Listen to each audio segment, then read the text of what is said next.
A few updates. I'm going to spend just a little bit of time talking about Thornell Road. We had several emails, and we actually had some people submit questions for public comment, and so I've taken all of that and put it into to a report here. On Wednesday of last week, and as you know, we report our data on Wednesdays. So on Wednesday morning, we had 2 cases, and then in the afternoon, we had a total of 7 cases. Then we had Veterans Day, and then Friday came, and we had 8 additional cases reported. And so that means we went from 2 in the morning of Wednesday to 7 in the afternoon to 17 Friday afternoon. And at that point, we sent messages to families in one classroom that had more than 2 cases, offered testing for students in that class.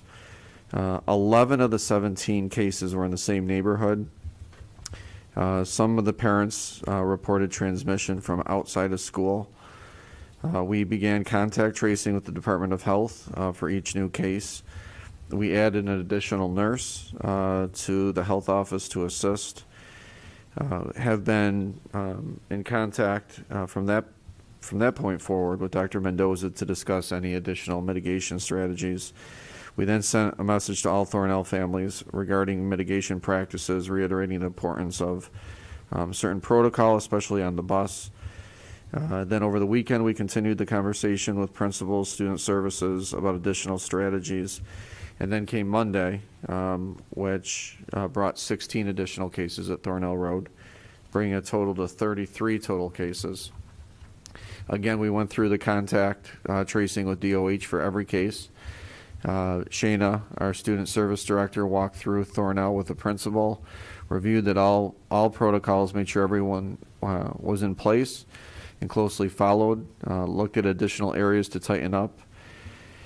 And some practical things like additional prompts at lunch about remasking when done eating, snack guidelines were reiterated, implementing more creative things around snack in the classroom, rotating rows so that you can extend the distance between students as they were eating. And then that brings us to today. We had 2 additional cases today. So we have a total of 35 cases. Everything else remains the same as far as contact tracing everyone. We did have a staff meeting, answered questions and provided updates with staff. Similarly, did the same at PTSA at Thornell Road regarding questions and suggestions. And we are also offering, as part of a level of responsiveness to us, a clinic at Thornell Road for both rapid and PCR testing for any Thornell Road students beginning Wednesday afternoon, which I'll talk about in a minute. So we do think that part of the things that we need to make sure we're doing a better job with is on the school bus, making sure we have proper ventilation on the school bus. Even though it's a little bit colder, we still should have some airflow with the windows down a crack, and students wearing their masks. During the snack break, students will be at least 6 feet apart, and we can do that creatively. Special area classes are all following the recommended protocols in their classes. That was confirmed. Recess, we've met with the monitors and to look at any groups of students, their proximity to each other, and help them maintain as much as possible. Since outdoor masking is optional, we've asked the parents to talk to their child about their preference for mask wearing or not.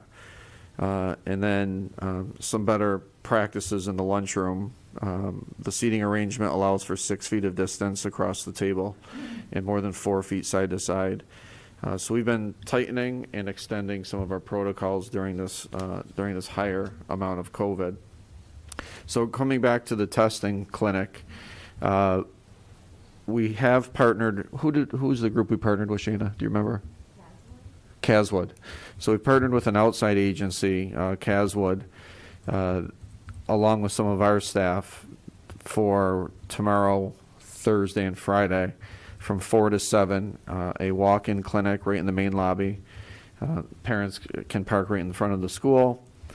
It's open for any student that's at Thornell Road. We'll have both rapid tests and the PCR tests available. The PCR tests are new tests that we have. They are not the invasive type that go all the way up. It's the same as a rapid test, but it's a molecular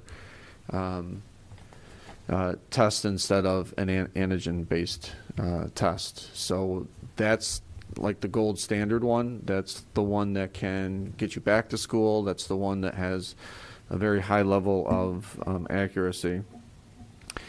We are asking parents if their child has a fever or worsening symptoms to see their healthcare provider instead of going for a test. But students that have mild symptoms and are fever-free, we will use that PCR test. So students that have a headache, they might have a sore throat, they might be sneezing. We can use the PCR test on them. Other students that don't have symptoms will use just the regular rapid test that we're using.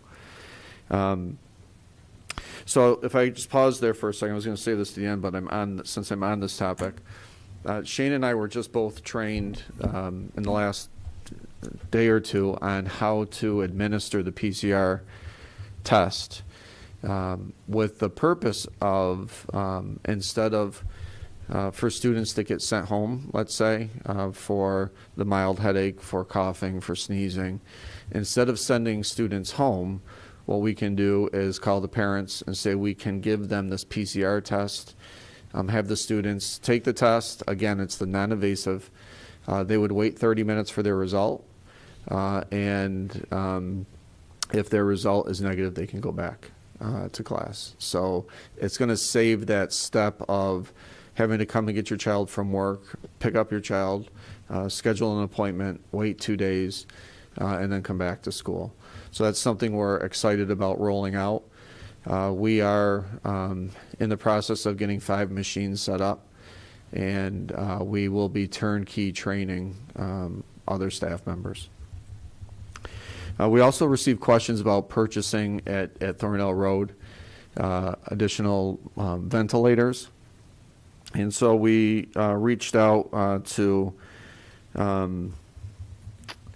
our HVAC expert in the district, and his reply is that the state only recommends that you may install portable air cleaners in areas without proper ventilation.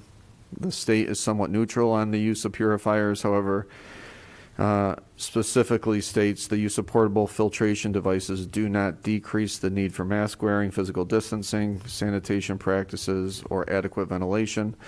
The best means of air purification and COVID protection are air handling units that move the required amount of air and turnover rate.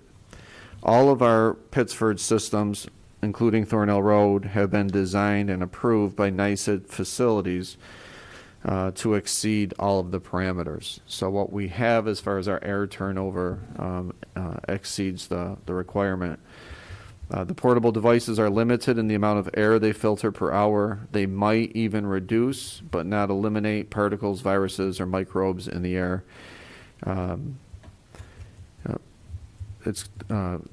They add maintenance and possible hazards with extension cords, trip hazards. They're costly, they're noisy, and if not maintained, contribute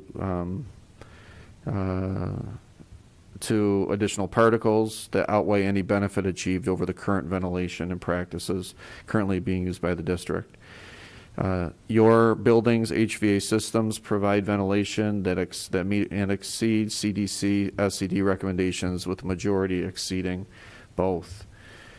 So at this point, we are, from the beginning, we've leaned on our experts. We do have an HVAC expert who's also a community member, and a lot of our protocol advice we're getting from Monroe County Department of Health.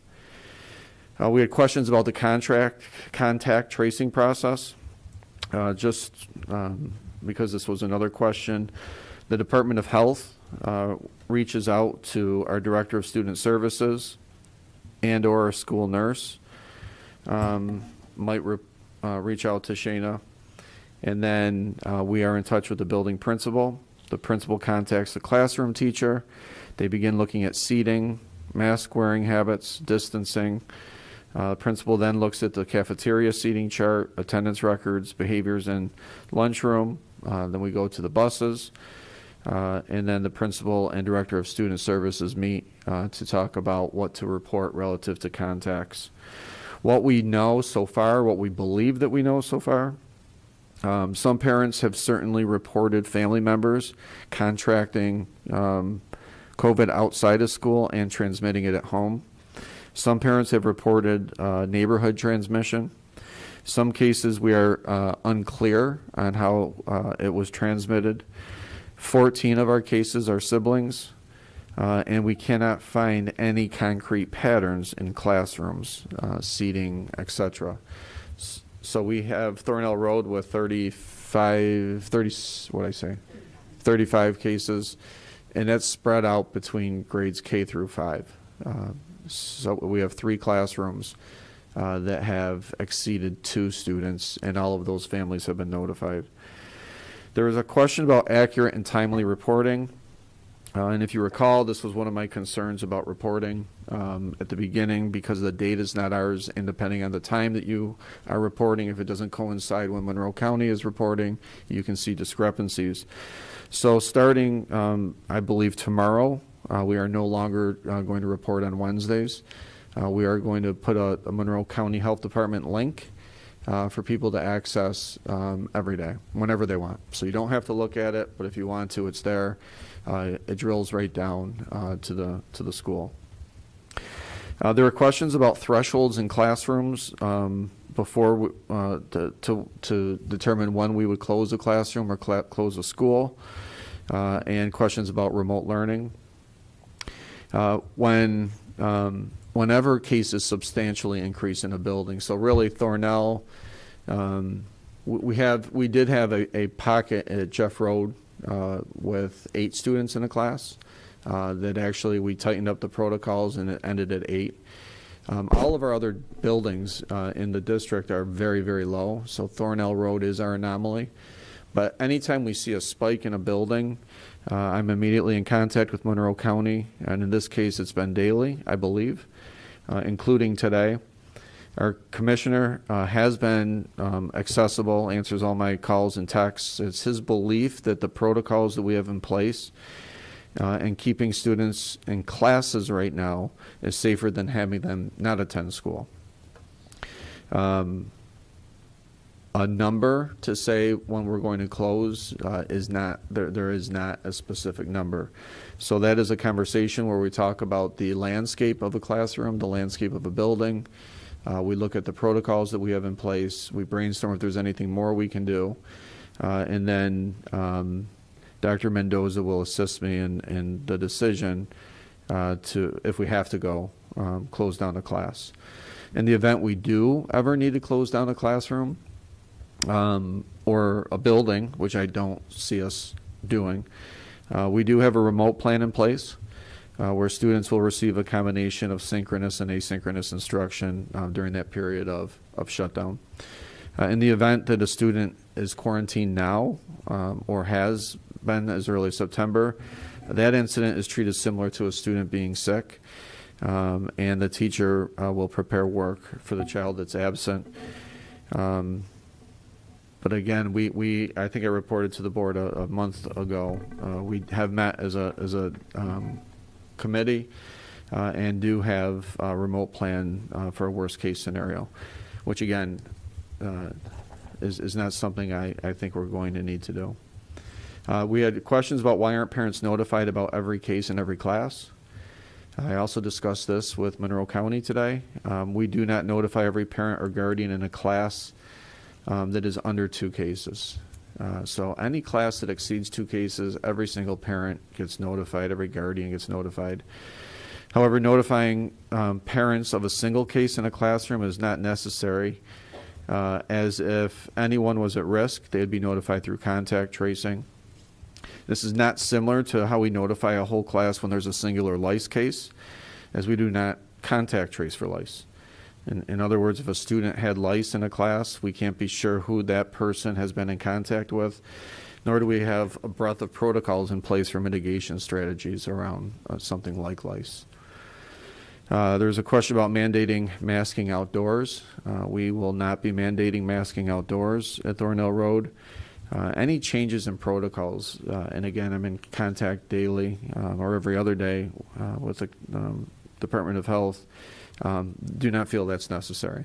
But again, masking anytime is outside is optional.